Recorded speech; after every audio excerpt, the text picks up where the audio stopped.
సభలో governor TDP office నుంచి వచ్చిన స్క్రిప్ట్ చదవాలన్నారు వైసీపీ ఎమ్మెల్యే చంద్రశేఖర్. ప్రజా సమస్యలపై గవర్నర్ ప్రసంగంలో ప్రస్తావన లేదని, అందుకే గవర్నర్ ప్రసంగాన్ని బహిష్కరించామన్నారు. శాసనసభ స్పీకర్ సభలో కొత్త నిబంధనలు తీసుకువస్తున్నారన్నారు. స్పీకర్ నియంతలా మారారన్నారు. వైఎస్ జగన్ కు ప్రతిపక్ష హోదా ఇవ్వాలంటున్న చంద్రశేఖర్తో మా ప్రతినిధి రమేష్ ఫేస్ టు ఫేస్.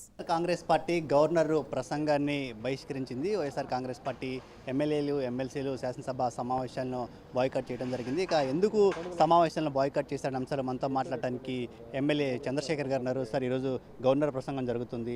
ఆ గవర్నర్ ప్రసంగాన్ని మీరు ఎందుకు బాయ్కాట్ చేయాల్సి వచ్చింది? ఎందుకు బయటకు వచ్చారు? అసెంబ్లీ సాక్షిగా అబద్ధాలనే తెలుగుదేశం పార్టీ రాసిస్తే వాటిని చదివేస్తున్నారు గవర్నర్ గారు. ఈ రాష్ట్రంలో జరుగుతున్నటువంటి నిజాలకి అసెంబ్లీలో విలువ లేదు, అరాచకాలకి అసెంబ్లీలో చర్చ లేదు, హక్కుగా రావాల్సినటువంటి ప్రతిపక్ష హోదా దక్కదు, పిఎస్సి చైర్మన్ అధికారంలో ఉన్నటువంటి పార్టీ తీసేసుకుంటుంది. ఇవన్నీ ఎవరు అడగాలి? గవర్నర్ గారు కాదా? గవర్నర్ గారు ఆ యొక్క చదివి వెళ్ళిపోతే ఈ రాష్ట్రాన్ని పట్టించుకునేటటువంటి నాదుడు ఎవరు? ప్రజాస్వామ్యాన్ని కాపాడేది ఎవరు? ఈ రాష్ట్రానికి ప్రథమ పౌరుడిగా ఉన్నటువంటి గవర్నర్ గారు ఇలాంటి విషయాల మీద పట్టించుకోకపోతే చర్చ ఎప్పుడు జరుగుతుంది? వారి దృష్టికి తీసుకెళ్ళాం, వారు స్పందించట్లేదు. వారు ఏదో వాళ్ళు ఇచ్చినటువంటి ఆ స్క్రిప్ట్ను చదువుకుంటూ పోతున్నారు. తెలుగుదేశం ఆఫీస్ నుంచి వచ్చినటువంటి స్క్రిప్ట్ అది మామూలుగా పేపర్లో కూడా రాసి ఉంటుంది. దాన్ని వినడానికి పోవాల్సిన అవసరం లేదు. చర్చ జరపాలి. జరుగుతున్నటువంటి అంశాల మీద చర్చించేటటువంటి అవకాశం కల్పిస్తామని గవర్నర్ గారి ప్రసంగంలో పొందుపరచాలి, పెట్టించాలి, గవర్నర్ గారితో చెప్పించాలి. అది చెప్పించకుండా వాళ్ళు చేసేటటువంటి తప్పుల్ని పొగుడుతూ, వారు చేస్తున్నటువంటి అరాచకాలని పక్కకు నెట్టేస్తూ ఈ చర్చ ఎలా జరుగుతుంది? కాబట్టే బహిష్కరించాం.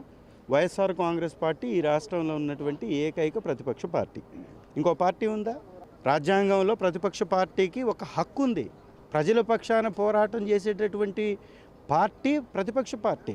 ప్రజల గొంతు ప్రతిపక్షం అంటే అది లేకుండా చేస్తూ ఆ గొంతును నొక్కేస్తూ నువ్వు రాజ్యాంగానికి ఏం విలువిస్తున్నట్టు, ప్రజాస్వామ్యానికి ఏం విలువిస్తున్నట్టు? చంద్రబాబు నాయుడు గారి రాజకీయమే అరాచక రాజకీయం, ఒక నియంత రాజకీయం. వారు దోచుకుంటూ ఉంటారు, దోపిడీ చేస్తూ ఉంటారు. తెలుగుదేశం పార్టీ టీడీపీ తప్పులు, దోపిడీలు, దాడులు, పాపాలు టీడీపీ అంటే. ఈ రోజు అంటే గవర్నర్ గారి ప్రసంగం తెలుగుదేశం పార్టీ ఇచ్చింది చదువుతున్నారు కాబట్టి బాయ్కాట్ చేశారు. రేపటి నుంచి కూడా మళ్ళీ కంటిన్యూ అవుతాయి సెషన్స్. రేపైనా హాజరవుతారా? రేపటి నుంచి హాజరవుతారా కారా? రేపు ఎల్పీ మీటింగ్ జరుగుతుంది. దాని మీద చర్చిస్తాం. ఖచ్చితంగా మీకు మీడియాకి తెలియపరుస్తాం. ఒకటే విషయం, ఈ రాష్ట్రంలో తెలుగుదేశం పార్టీ 164 చోట్ల గెలిచింది. కూటమి ప్రభుత్వం, కూటమి అందరూ కలిపి